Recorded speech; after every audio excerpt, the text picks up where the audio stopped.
Before we dive in, drop a quick hi in the comments. It may seem small, but trust me, it really helps YouTube share this story with more sci-fi fans like us. I'd love to see who's watching. The training round left the ground on fire, and Jace still wouldn't shut up. You said the drone was on a fixed track. He hit the dirt behind a scorched barricade, chest heaving, a spent charge rifle across his knees. It is not on a fixed track. That thing is hunting me personally. I think you programmed it to hate me. I didn't have to program that, Carter said. He said it from the top of the observation platform, casually, a slate in one hand, watching the four of them get chewed up by a live-fire drill designed to break them. Captain Nick Carter did not raise his voice. He never raised his voice. He'd learned early that with these four, volume was a thing they'd been trained since birth to ignore, and dryness was a thing they couldn't. Marshall, left flank's open. Collins, you're dead. You just haven't been told yet. Bran. Bran didn't need telling. The hunter drone came around the barricade low and fast, the way it had killed Collins twice already, and Bran met it in the air. He'd read its arc the way he read everything, and the Netherium leg drove him off the ground higher than a man had any business going, the black limb uncoiling under him with a whine of stressed alloy. He caught the drone one-handed at the top of the jump. The dark hand closed. The drone came apart like something had stepped on it. He landed in a crouch, the leg taking the whole shock without complaint, and flicked the ruined casing off his fingers into the dirt. For a second, nobody said anything. Even the range went quiet. "Okay, that's not fair," Jace said. "He gets to be a wrecking ball, and I get the drone with a grudge." "He gets to be a wrecking ball because he stopped arguing with the drill a month ago." Carter came down the platform steps. "You're still arguing with it. The training doesn't care about your opinion. Neither do I." Marshall hauled himself up off the flank Carter had called open, brushing grit off a shoulder that had taken a training bolt welt. He said nothing.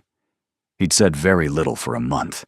He was watching Carter the way he watched everything now, measuring the man who held the leash, deciding, slowly, what he was worth. So far, the answer kept coming back the same, more than Marshall had expected, which annoyed him. "Again?" Collins asked, already reloading. "No." Carter checked the slate. "You're done. Joseph wants the three of you cleaned up and in the briefing room." He turned. "Bran. Not you. You're with me first. Medical wants another look at the leg." Jace's head came up. "Why does he always get the special treatment?"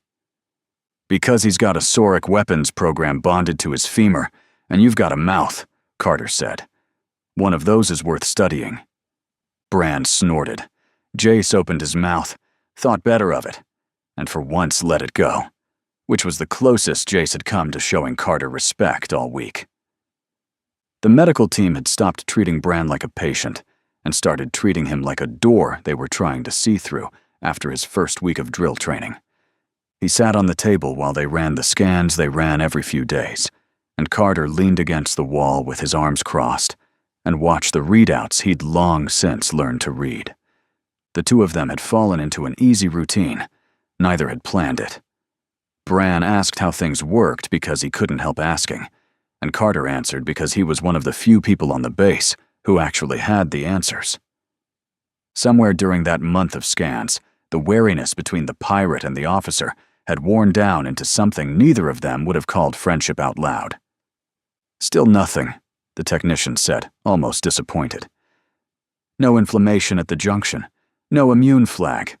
The bones remodeling around the anchor points, like it was always meant to be there." She shook her head. "I keep waiting for the catch." "There isn't one," Bran said. He flexed his hand. The fingers moved exactly the way fingers were supposed to move, except stronger, except faster, except they weren't fingers. That's the part nobody believes. I don't feel it. I stopped noticing it weeks ago. I go to scratch my face, and it's just my hand. My brain doesn't think of it as metal anymore. Carter watched him do it. That's the thing that should frighten you, and it doesn't. Should it frighten you? Nope, but it frightens the scientists. Carter pushed off the wall. Come on, Joseph wants you to hear this part too. Joseph was waiting in the small briefing room with a stillness that Bran had come to understand was the man thinking 3 conversations ahead of the one he was having. General William Joseph did not look like a chess player. He looked like any other senior officer at first glance. Bran had stopped trusting first impressions almost immediately. Sit, Joseph said. You should hear what your arm is buying us. He turned a slate around. Bran didn't understand half of it, but he understood the shape of them all. Cell structures, growth curves, a limb that wasn't his growing in a tank. Your compatibility isn't a fluke of you, Joseph said. It's human. We've confirmed it. The alloy the Sorek used to butcher 100 species doesn't fight our biology. It partners with it. Do you understand what a lesser people would do with that? Build an army, Bran said. Cut the arms off soldiers and bolt on better ones. Do what the Sorek did. Just do it to ourselves and win. Yes. Joseph didn't flinch from it. He turned the slate again. A different image now. An amputee's scan. An old injury. And beside it, a projection of what the alloy could give back. We're not going to grow weapons. We're going to grow limbs, hearts. We ran it on animals. A lung. Replaced. Functioning. The thing they built to make monsters, we're going to use to put people back together. He let that sit. That's the difference between us and the Duke. He looked at your body and saw a resource.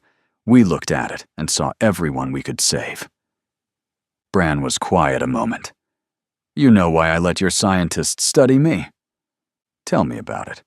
Because if it killed me, you'd learn something. He looked at the growing limb in the tank. And if it didn't, I'd have to go find a new reason to keep breathing. Turns out, he nodded at the scan, the amputee, the projection of a leg given back to someone who'd lost one. That's not a bad reason. Joseph almost smiled. No, he said. It isn't.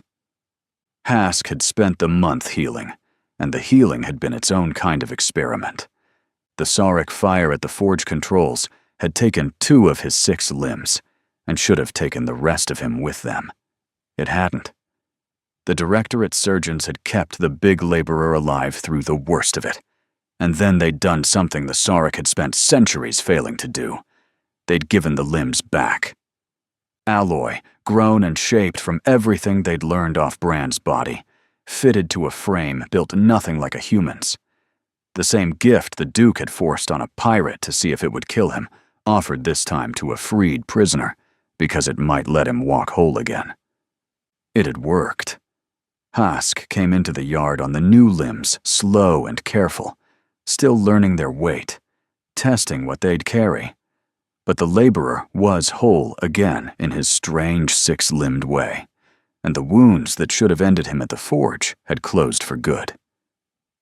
General Joseph had offered him a place. Soldier, if he wanted it, he'd earned it twice over. Or he could stay with the crew, run with the pirates who'd freed him. 2 doors, both open. Hask had asked for a third. I want to build, he told Joseph, through the translator, and the big laborer's hands moved as he said it, always moving, always shaping something in the air. Not walls, not weapons. I carried the things other people made my whole life. 40 years. I never got to make one. A rumble deep in his chest. I'm good with my hands. I know I don't look it. I know what they wrote on my file. He flexed all 6 limbs, the alloy 2 among them. I want to teach children to make things. Small ones. Toys. Chairs. Whatever they want. I like children. They don't look at me and see the strongest back on the floor. They just see big. The sound he made might have been a laugh. I'm very good at big. So they'd found him a colony that would have him. A frontier world building its first real schools, eager for a teacher who could raise a workshop with his own 6 hands. They'd put him on a transport headed out to it. He'd hugged Bran before he went, which on a 6-limbed creature was an experience, and told Jace to stay out of trouble, and told Collins nothing because the 2 of them had already said it. and left to go be the thing the Sarek had never once thought to let him be. The transport carried teachers, school supplies, and a scatter of children headed out to the same new colony, along with one enormous former prisoner who was going to teach them all to build.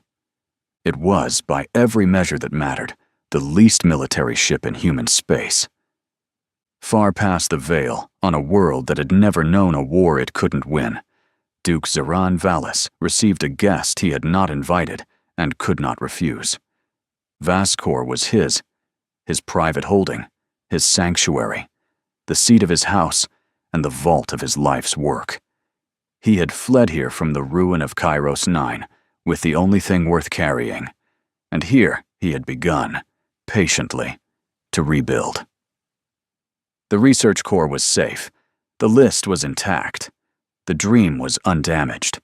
A facility was only a place. The work went on. Count Maldrek did not announce himself the way a lesser noble would have. He simply arrived, and the arriving was the message.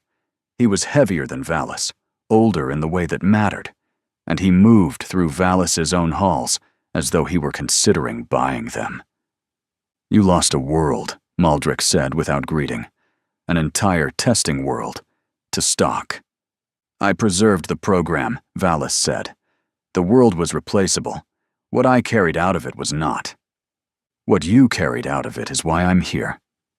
Maldrek stopped at the tall window that looked over Vascor's spires and did not look at his host. "The houses whisper, Valis. They whisper that you found something, a species that doesn't reject the alloy, that takes it and lives and grows strong." He turned to face the Duke. "The humans." Valis did not deny it. There was no profit in denying it to Maldrek, who held the loyalty of a dozen minor houses in his hand, and could, if he chose, make the difference between Valis rising and Valis vanishing. On paper, a duke stood above a count. In the arithmetic that actually ruled the Sarek, Maldrek's dozen small blades outweighed Valis's single great name. "They're the key," Valis said. "Not a curiosity. The key. Every species we ever ran rotted around the alloy. The humans wear it like it was made for them." He crossed to a display and woke it, and the image of a human arm turned in the light. Bran's arm, the one that had lived. "Imagine it, Maldrek. Not 100 fragile subjects. An army. Human bodies. Alloy bones. Strong past anything the Sarek have ever fielded. And obedient. Grown to obey. A weapon that walks and fights and never questions." His voice did not rise. "Whoever holds that army holds every world worth holding. The houses would kneel. There would be one seat at the top of the Sarek, and one creature in it. You. Me. Do you understand what you've just told me?" Valis said nothing. "You've described a future in which houses like mine become unnecessary. Only if you choose the wrong side." Maldrek's eyes narrowed. "Do you truly believe I'll stand aside while you build the thing that replaces me?" Valis met his gaze without flinching. "No," he said. "I believe you'll decide whether to stand beside me or beneath me." Silence settled between them. At last, Maldrek spoke again. "And the humans? This species you'd build your throne on. What are they?" "Cattle that learn to talk." Valis waved a hand, dismissing the whole of them. "Clever cattle. They ran when we caged them. They squalled and they scattered. They're a resource with opinions, nothing more. The only remarkable thing about them is their marrow, and I intend to harvest it." And there it was, the whole of him laid out plain. Maldrek heard it and said nothing. A count who commanded a dozen houses did not waste warnings on a duke who had not yet decided whether to become his enemy.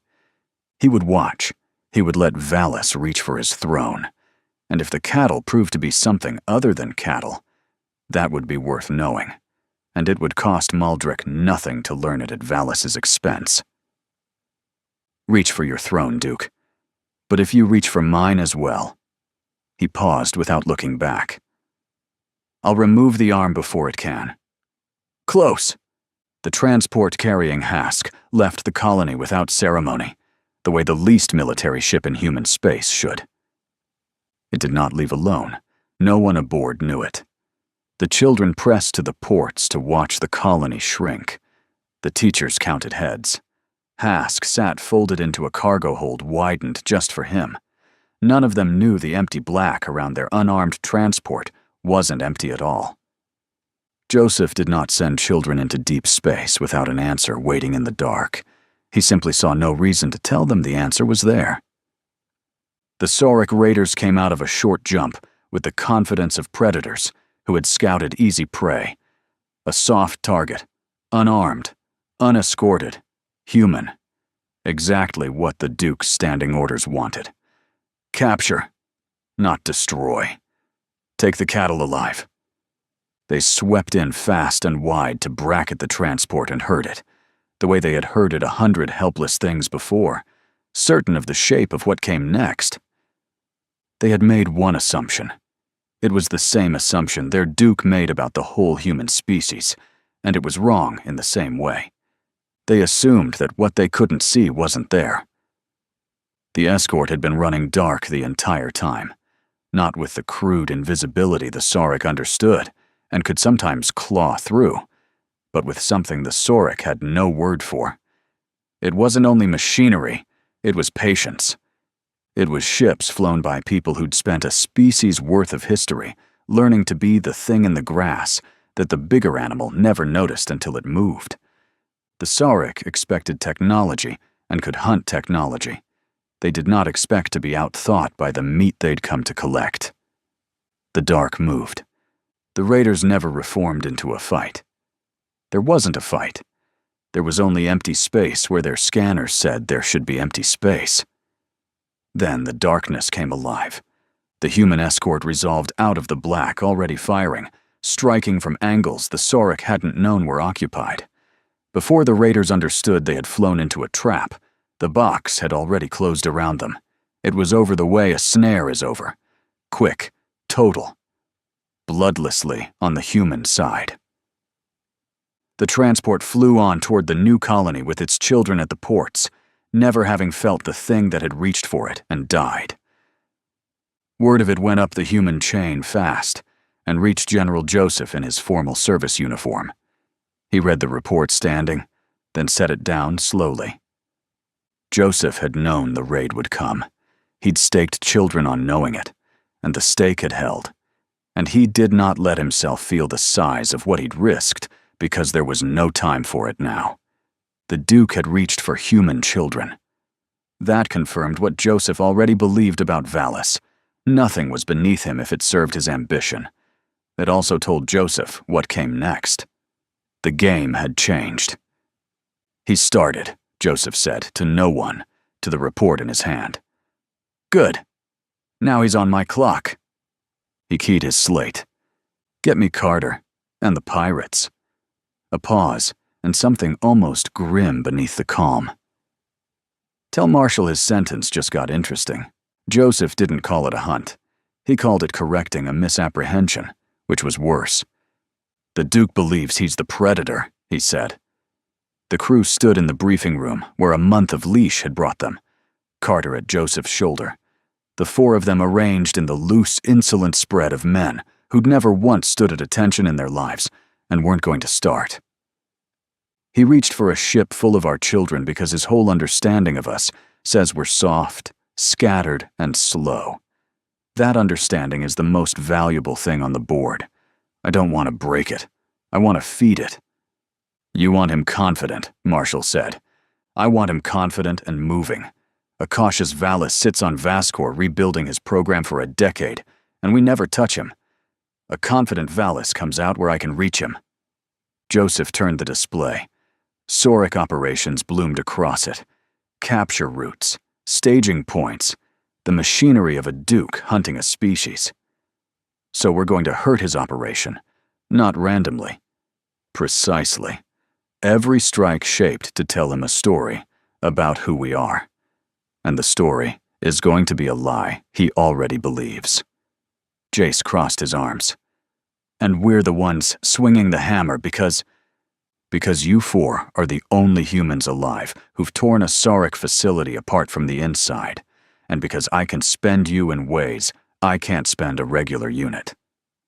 Joseph said it without cruelty and without apology.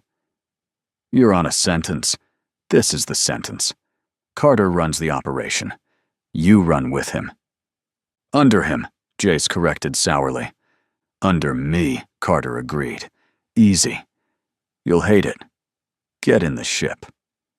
The ship was the Black Tide, and that was Joseph's doing too. They'd fixed her during the month, patched the full damage from the blind jump that started all this, stripped the smuggling holds, hung real weapons on a hull that had never carried more than enough to run. She flew like herself and hit like something new. The first time Collins put his hands on the controls after they gave her back, he felt the difference immediately. She answered faster, cleaner, like she'd been rebuilt around the way he flew instead of simply repaired. Their first strike was a capture vessel, one of the Duke's slaver hulls, the kind that had come for the school ship, sitting fat and confident over a mining colony it had come to harvest. Carter took them in dark, and the Sarek ship never saw the Black Tide until she was against its flank, and the boarding tube bit into the hull. Then it was close work, and close work was where Bran stopped being a man with a strange arm and became the thing the Sarek had accidentally built. The first boarders met them in the airlock corridor, and Bran went through them. There was no other word for it. The Nitharium leg drove him down the corridor faster than the Sarek guns could track, and the black arm took the first one's weapon and the wall behind it in the same motion, tearing a mount out of the bulkhead and swinging the whole mess like a club. He hit a sealed pressure door at a dead run, and it lost. He caught a Sarek that had a bead on Collins and simply removed it from the fight, one-handed. The alloy closing with that whine of stressed metal that Carter had learned meant something was about to break, and it wouldn't be Bran. Carter fought behind him and to the side, disciplined where Bran was a landslide, dropping the ones Bran drew into the open. And part of Carter's mind, the part that never stopped working, the part Joseph had promoted him for, was taking notes. He'd trained these four for a month. He'd read the files. He had not, until this corridor, understood what he was training. Marshall moved like he'd never in his life needed to be told what to do. Collins flew the boarding like he flew everything, by feel, a half-second ahead. Jace was already gone, vanished toward the ship's core the instant the tube sealed, because Jace's war was never in the corridor, it was in the machine. Bridge is yours, Jace's voice came over the comm, bored, from somewhere deep in a ship that wasn't his. I locked their internal doors. They're stuck in the compartments they were standing in. You're welcome. Also, I'm taking everything that isn't nailed down, and some things that are. They took the capture vessel in the time it took the Sarek to understand they'd been boarded. And when it was done, and the Duke's slaver hull hung dead and open, Jace came back to the Tide with an armful of Sarek hardware and a grin, and one thing he set down more carefully than the rest, a battered human comms relay, half melted, that they had not brought with them. Found their salvage bin, he said. They've been scooping up our wreckage, learning us from our own junk. He turned the relay over. Rude, but useful. I've got an idea. Carter looked at the relay, then at Jace, and did the thing that annoyed Jace most, which was understand him immediately. You want to poison the well, Carter said. I want to poison the well, Jace agreed. They steal our broken toys and crack them for intel, so we let them steal one that tells them exactly what the general wants them to hear. General Joseph had already planned exactly that. Marshall wasn't surprised anymore. That was the thing about Joseph. By the time everyone else reached the idea, he was usually 3 moves past it. Marshall had stopped finding that unsettling and started finding it useful. He'll never believe a leak, Joseph said when they brought it to him. Hand a paranoid Duke a secret, and he weighs it for a trap. But a thing he steals off a battlefield, cracks with his own people, breaks open through our sloppy encryption, he almost smiled. that he'll trust. Because trusting it means we were careless. And being careless is the one thing Valis is absolutely certain we are. So they built it the way you build a real mistake. Jace laced a relay core with genuine operational traffic. True routes, true supply notes, true chatter, all of it verifiable, all of it checkable, because the lie had to live inside a body of truth to breathe. And buried in the true traffic, encrypted just badly enough to look like a corner cut under fire, was the one thread Joseph wanted the Duke to pull: the compatible human. The prize. Bran, moving through a lightly held staging point aboard a vessel a confident predator could take. "You're using me as the worm on the hook," Bran said, looking at the routing that carried his own name into the enemy's hands. "I'm using what he wants," Joseph said. "He doesn't want a battle. He wants you. The one body on that centuries-long list that lived. He'd trade a fleet for you." He met Bran's eyes. "So he's going to. And when he reaches for me?" "Then he's not on Vaskor," Joseph said, "and he's not looking where the other hand is." They let the Sarek recover the relay the way they'd recovered all the others. Not handed over, but found aboard a piece of human wreckage left where the Duke's scavengers were always going to look. Valis's people brought it home and cracked it. They fought through the sloppy encryption and felt, in cracking it, the small, proud certainty of hunters who'd outworked their prey. Everything they found confirmed that certainty, because everything in it was true, except for one thread. And that single lie inherited the credibility of every truth wrapped around it. Somewhere past the veil, a brilliant Duke read a routing that told him the key to his throne was sitting nearly undefended, exactly where clever cattle would carelessly leave it, and believed it completely, because believing it cost him nothing, and despising the beings who'd been so careless cost him even less. It cost, though. A lie only worked if everything around it stayed true. To keep the Duke believing the story, humanity still had to fight a real war, and real wars took real ships. Every victory couldn't be too easy. Every retreat couldn't be avoided. The deception had to be paid for in steel and blood, or it stopped being believable. Valis, confident and moving now, committed harder. He was brilliant. Joseph never let the crew forget that. Never let the word cattle in the enemy's mouth become a word in their own. The Duke fought his fleet well.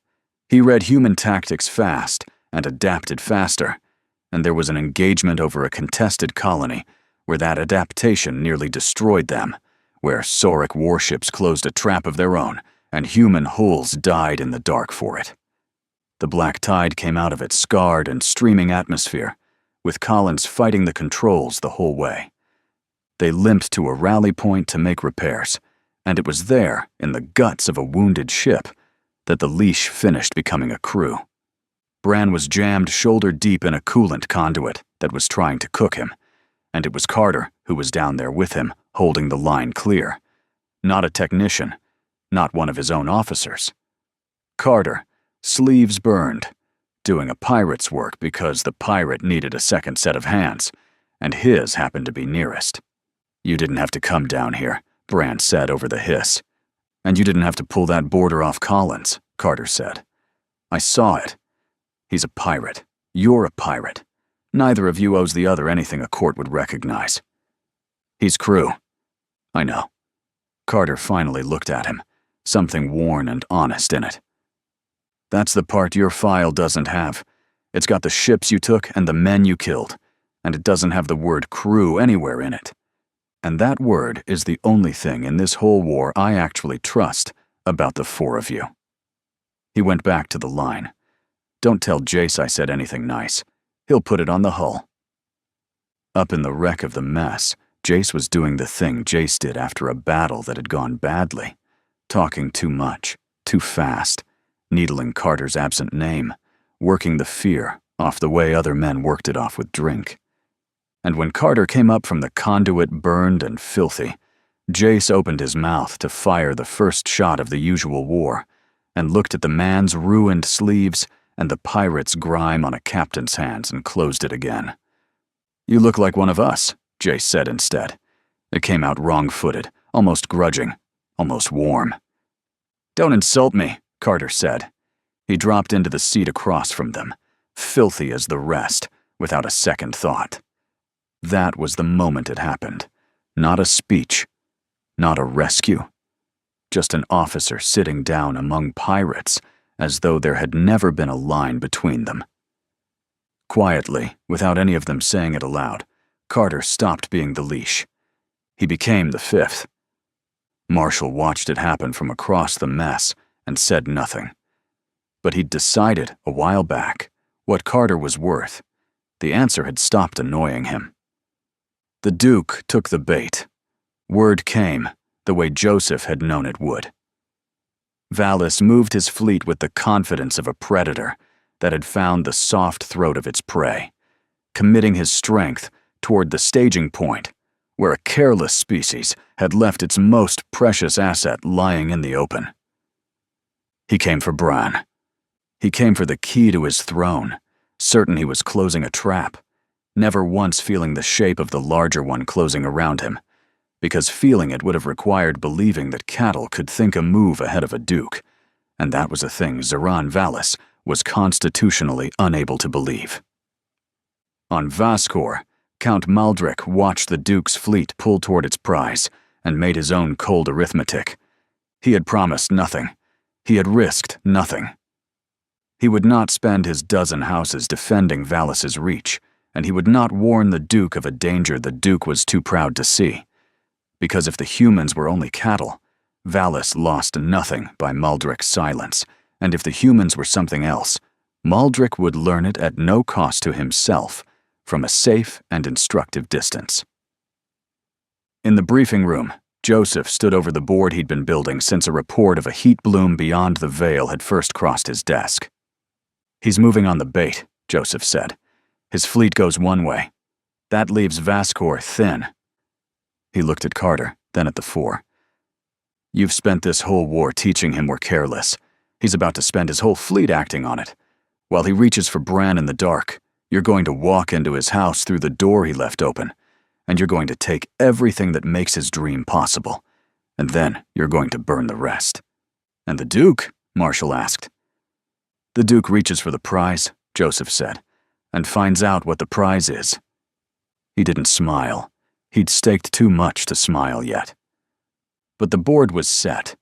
Valis's fleet drawn one way toward a hook with Bran's name on it, Joseph's strength poised to meet it, and Carter and the four aimed at an undefended Vaskor. From the wings, a count watched with his blades sheathed, unwilling to spend a single house, until he knew whether Valis's ambition would make him master of the Sarek, or destroy him. "Get in the ship," Carter said. This time, nobody argued. The trap sprang in two places at once, and Valis only ever saw one of them.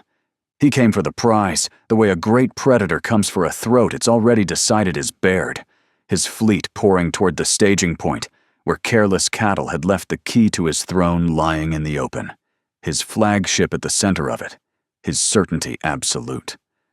Somewhere in the dark ahead was the one human body that had worn the alloy and lived. He had crossed the ruin of one world and the patience of a rebuilt program to reach it. He did not slow. Slowing was for creatures that could imagine being wrong. He never saw the other half of the trap close. Joseph's fleet met him in the black exactly where Joseph had decided it would. The collision of fleets lit the darkness, drawing every eye, every sensor, every thought. And beneath the cover of that battle, a single modified freighter that no Sarek sensor had tagged slipped silently toward Vaskor. With most of the Duke's fleet committed elsewhere, Vaskor's skies had gone thin. Carter took the black tide through them like a knife through a door left unlocked. Maldrek kept his houses out of it, Jace said, reading the near-empty defense grid with something between delight and offense. The Duke's own count let him bleed alone. There's nobody home. "There's somebody home," Carter said. There's just nobody who matters. He brought them down hard onto a landing spar that served the heart of the holding, the vault spire, where a Duke kept the only thing he'd ever truly loved. Marshall, Collins, Jace, with me. We take the core, then we bring the whole thing down. A beat. Brand's keeping the Duke busy. Let's not waste the time he's buying us. They went in through a door built to keep equals out. Never prisoners, because no prisoner had ever been meant to stand on Vascor. It was like the Forge controls all over again, and it was nothing like it, because this time they weren't desperate. They were the ones who'd planned it. Carter ran the assault the way he ran everything, disciplined and dry, and the 3 pirates ran beside him as the thing they'd become, a crew with a leash they'd stopped feeling. The Duke's household guard was real, and it was good, and it was far too little. Spread thin across a house its master had assumed no lesser being would ever dare enter. Marshall fought like a man who decided the outcome an hour ago and was just walking it forward. Collins covered angles by instinct. And Jace peeled off into the systems the second they breached the core level, riding House Valis' own network, the way he'd ridden Sethrix. Except this one wasn't walled against rivals. It was the private vault of a single paranoid Duke, and Jace went through its locks and found, at the center of it, the thing the whole war had been built on. The research core, Project Ascension Entire, the centuries-long list, the compatibility data, the blueprint for an army of enslaved humanity. Got it, Jace said quietly, and for once there was nothing light in it. He pulled the program, the list, every world still standing on it out of the Duke's vault and into a directorate core no bigger than his palm. Then he erased the source, wiping the Duke's archive clean. All of it, he said. Everything they learned from 100 species. Everything they wanted to do to us. He looked up. It's ours now. Never theirs again. They set Vascor to burn from its own heart. The Vault Spire's power core. The research halls beneath it. The seat of the whole rotten dream. All of it rigged to come down. And as they pulled back toward the black tide with the sum of Ascension in Jace's pocket, the seat of House Valis began, spire by spire, to die behind them. Out in the black, Joseph fought the battle Valis thought he was winning. Human ships died there. That was the cost, and Joseph carried it without flinching and without pretending it was free. Hulls broke in the dark, and good crews went with them. The Duke's fleet was brilliant and vicious, and Valis was no fool in a battle. He read Joseph's lines and countered them, adapted, pressed. Anyone watching the raw shape of it might have thought the Duke had the better of it. But Joseph wasn't fighting to win the battle. He was fighting to hold Valis' eyes. Every human maneuver kept the Duke leaning forward, certain the prize was just past the next exchange. Human ships appeared where the Sorek had cleared space, and vanished where they brought guns to bear. A whole fleet flown like a thing that had spent its history learning to be unseen until it chose otherwise. The Sorek kept losing to something they had no word for. People who thought like prey, precisely so, they could stop being it.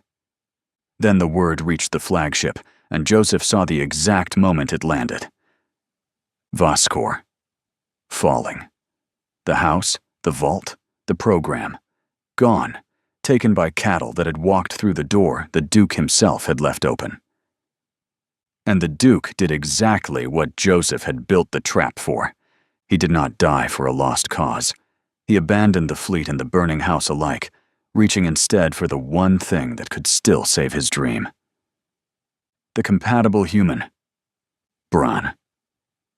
There it is, Joseph said, watching the report settle into place. Off he goes to collect his cattle. He keyed the channel that mattered. Bran. He's coming to you. Let him. Bran had been the bait the whole time, and he'd never once pretended otherwise. He waited aboard a lightly held human vessel exactly where the poisoned relay had promised the Duke he'd be, a handful of Directorate personnel around him, and the alloy quiet in his bones. And he watched the Duke's flagship resolve out of the dark and grapple onto the hull with the confidence of a creature collecting a possession. The Sarek boarders came through certain of what they'd find. A soft, fragile, careless thing to be seized and carried home. What they found was the one human in the galaxy the alloy had made for exactly this. Bran went through them. The Netherium leg drove him down the boarding corridor faster than their guns could track, and the black arm took the first through a bulkhead, and the second off his feet, and the third apart at the wall. Bran tore through the Duke's chosen boarders in the guts of the ship sent to take him, faster and stronger than anything the Sarek had ever built or fielded. Behind the fighting, the Black Tide came out of the dark with the rest of his crew aboard, Vascor burning at their backs, and grappled onto the flagship from the other side. They converged on the Duke's command deck from two directions, and Duke Zoran Valis, for the first time in the whole long war, understood that something had gone wrong. He stood among his guard as the humans came through and looked at Bran, the alloy arm, the alloy leg, the impossible human who wore the Duke's own work against him. Even now, even here, Valis's face held not fear, but affronted wonder. The prize had come to him after all, not in chains, looking at him the way a man looks at something he's finally cornered. "You're the one," Valis said, not to Bran, about him. The compatible one. He stepped forward, the old greed untouched by the burning of his house or the breaking of his fleet. He reached for Bran's alloy arm the way a collector reaches for the piece that completes the set. "Do you understand what you are? You're the key to a Thrawn." "I'm not yours," Bran said. He caught the reaching arm in the alloy hand. The Duke had forced that gift into his body to watch it kill him. Instead, it had brought him here. Bran closed his hand. Zoran Valis died by the weapon he had built for someone he believed was beneath him. His own contempt had carried him to the only place it could no longer protect him, within arm's reach of the man he'd tried to turn into a tool. The Duke reached for a possession. The possession reached back. Count Maldrick had seen everything he needed to see. He had built his power on always knowing which way the arithmetic ran. He ran it one last time and arrived at a number that changed everything. Humanity was no longer the prey Valis had believed it to be, but a patient enemy that had outthought a brilliant Duke and destroyed him in a single stroke. The Count opened contact with the human fleet himself and offered the one thing his kind offered only to equals worth fearing. Peace. Not alliance. His houses would not help humanity, but neither would they trouble it again. The war Valis had begun had died with Valis. Joseph accepted, not because he believed peace would last forever, but because the message beneath it mattered more than the offer itself. Somewhere beyond the veil, the most powerful Count of the Sarek had looked at humanity, recalculated the balance of power, and decided that war was no longer worth the price.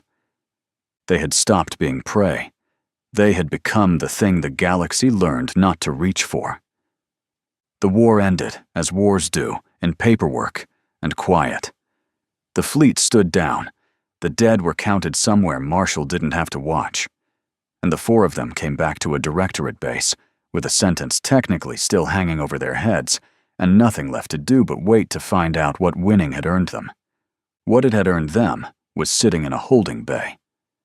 4 of the original 16 crates were there, and Jace found them the way Jace found everything, by looking where he wasn't supposed to. Jace came into the ready room and didn't waste a breath. "Found our crates."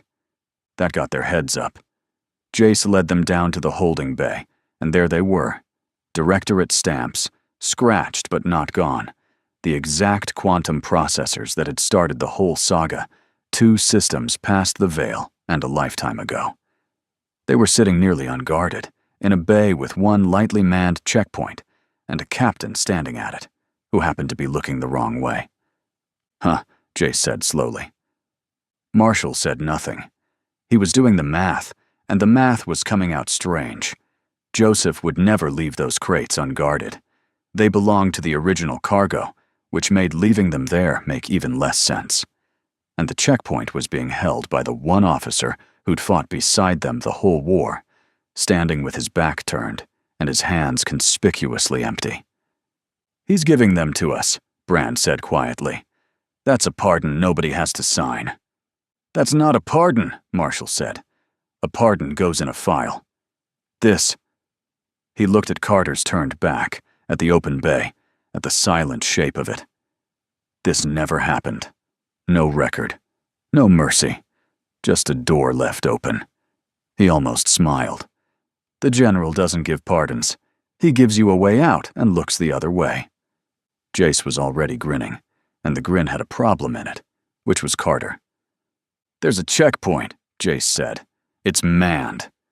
"It's manned by a friend," Brand said. "We're not—" But Jace was already moving, because Jace had wanted to do this specific thing for the entire war, and the plan gave him a reason, and a reason was all Jace had ever needed.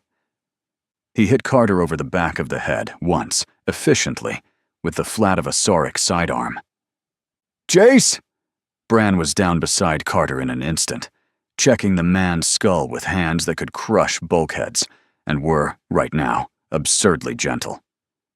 "That was too hard. That was way too hard, you idiot. He's fine." Jace was already hoisting a crate, delighted, unrepentant.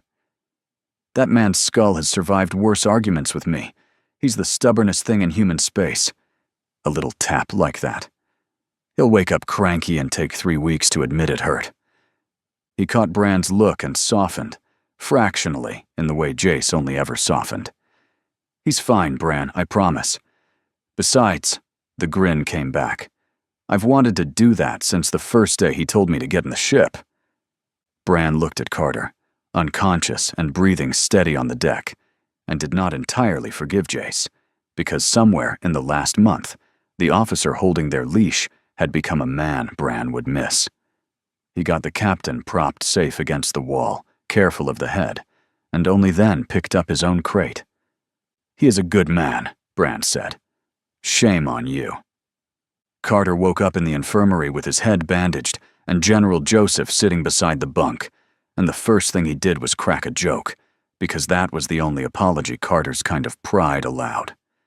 "I've had better days," he said. The bandage went most of the way around his skull. "Headache'll fade, eventually. Your pirate has a real talent for the back of a man's head." "He does," Joseph agreed. "He didn't have to enjoy it that much." "No," Joseph said. "But you didn't have to let him." Carter didn't answer. He'd seen the blow coming and let it land, because the plan only worked if it looked like a theft, and 4 criminals walked out a door no record would ever admit had been opened. It was the most pirate thing an honest officer had ever done, and he'd done it on purpose. He'd joke about the headache for the rest of his life, but never about the reason. A soft chime sounded on Joseph's wrist. He lifted the device, and a small blue figure resolved above it, Marshall, transmitting from a ship that was already somewhere it couldn't be traced. "General," Marshall said. "Captain." Marshall held his gaze for a moment. Nothing needed explaining. They'd both done the math. "I just wanted to say the sentence is served," Marshall said. "In full." A pause. "You ran a clean war, General. Cleaner than we deserved." "You fought a hard one," Joseph said. "That balances a lot of ledgers. If you ever need the balance tipped again," Marshall's mouth moved, not quite a smile. "Just say the word. Something tells me you've got a way to find us." "I do," Joseph said. From the bunk, bandaged and propped up and watching the whole thing through the holographic light, Carter lifted a hand. "Marshall." His voice was rough, but the dryness was still in it, unbroken, playful under the ache. "Tell Jace he could have been less thorough. This headache's going to outlast the war." A beat. "And tell him next time I get to take a swing. 1 clean shot, his choosing of the moment so we're even. That's the deal, or I hunt him down on principle." The little blue hologram of Marshall almost laughed. "He'll like that," he said. "He's already fond of you. Won't admit it, though. Just like you." "Wouldn't dream of admitting it," Carter said, and the light cut out. The war was over, and somewhere out past the Veil, 4 pirates were flying free with 4 crates of the cargo they'd started with, and a debt paid in a coin no court would ever count. Aboard the Black Tide, jumping clear of Directorate space for the last time, Jace finally said the thing that had been bothering him since the holding bay. "Wait a minute." He turned from his console. "What did I miss? Did you and the General plan all this? The crates, the door, Carter standing there with his back turned. Did the 2 of you cook the whole thing?" "Of course not." Marshall didn't look up from the nav. "Don't be stupid. Joseph's a serving officer. He's not going to throw away a career like his for 4 smugglers. There was no deal. Nothing happened." "So then, what?" "He's a man who does things right." Marshall finally looked at him. "After everything, the right thing was to let us go. So he built a war where letting us go looked like us getting away with something. No pardon. No record. Just a door. And a captain who forgot to watch it." He turned back to the controls. "That's not a plan, Jace. That's just a good man being one where nobody's looking. Try to recognize it. You won't see it often." Bran was quiet a moment, looking back the way they'd come, toward the fleet and the infirmary, and the officer with the bandaged head. "I'll miss Carter," he said. "A beat. Shame he's not a smuggler. He'd have been one of us." Collins laughed from the pilot's seat, the first easy laugh any of them had managed in a long time. "Next stop?" he asked. Jace put his boots up on the console, feet up, the way they'd been the very first time, a lifetime and a war ago, and grinned at the black ahead of them. "Any planet with cards, booze, and women," he said. "Not necessarily in that order." Marshall shook his head. Collins was still laughing. Bran almost smiled. And the Black Tide folded into the dark and was gone. 4 free men and the cargo they'd started with, flying out past every chart into whatever came next. No cage behind them, no leash, no sentence. Hey there, space human. I'm really curious about your thoughts on this video. Drop a quick comment and let me know what's on your mind. Or just say hi if you prefer. Either way, I'd love to hear from you. Also, remember to check the pinned comment. Trust me, it's worth a look. Oh, and one last thing. I've chosen another video for you to watch. Just click the card here, or here if you want the whole playlist. See you there.